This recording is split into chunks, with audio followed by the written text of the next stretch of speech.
یہ جو خریداری ہوتی ہے یہ خریداری کب ہوتی ہے، اور دوسرا یہ ہے کہ خریداری ہونے کے بعد یہ جانور رکھے کہاں جاتے ہیں؟ عام طور سے تمام ادارے جو خریداری کرتے ہیں ذوالقعدہ میں ہی کرتے ہیں، اس سے پہلے کرنا ممکن نہیں ہوتا۔ یہ کہاں جاتے ہیں؟ ہم لوگوں نے کیا ہوتا ہے کہ دو ہمارے طریقے ہیں۔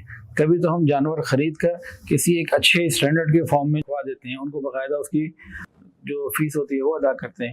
اور کبھی ہوتا ہے کہ دیسی جانور مل جاتے ہیں تو جس جگہ پہ مقامی سطح کے اوپر لوگوں کے باڑا ہے یا فارم ہاؤس ہے، مقامی سطح کے لوکلی لوگوں کے بنے ہوتے ہیں تو پھر وہاں رکھ لیتے ہیں۔ اور کبھی مقامی سطح پر کسی گاؤں میں جو لوگوں کے اپنے بنے ہوتے ہیں، بڑے بڑے ہوتے ہیں، وہ ایسے عام نہیں ہوتے، اس میں ہزار جانور کی کیپیسٹی ہوتی ہے تو وہاں رکھوا دیتے ہیں۔ تو دونوں طریقوں سے ہوتا ہے، لیکن دونوں میں خلاصہ یہ ہے کہ جگہ بہترین ہوتی ہے جہاں ان کو غذا صحت مند جو ہے وہ دی جا رہی ہوتی ہے۔ اور پھر جب یہ دن آتا ہے، سلاٹر کا دن آتا ہے، تو یہ جن جن جگہوں پہ مختلف جگہوں پہ جانور موجود ہیں تو ان کی سلاٹرنگ کا کیا انتظام ہوتا ہے؟ اس میں جو لاہور کی بات ہے وہ تو ہم ایک جگہ پہ کرتے ہیں، باقی دوسرے شہروں میں بھی کوشش ہوتی ہے کہ ہر شہر میں ایک جگہ پہ رہے۔ ہم گجرانوالے میں بھی سروس دے رہے ہیں الحمدللہ، کراچی کے اندر بھی دے رہے ہیں۔ اصل معاملہ آتا ہے پہاڑوں پہ، وہاں ہم 30-40 الگ الگ پلیسز ہیں مختلف جگہوں پہ، تو وہاں بھی یہ ہوتا ہے کہ ایک علاقے میں ایک جگہ پہ جمع کر لیا جائے۔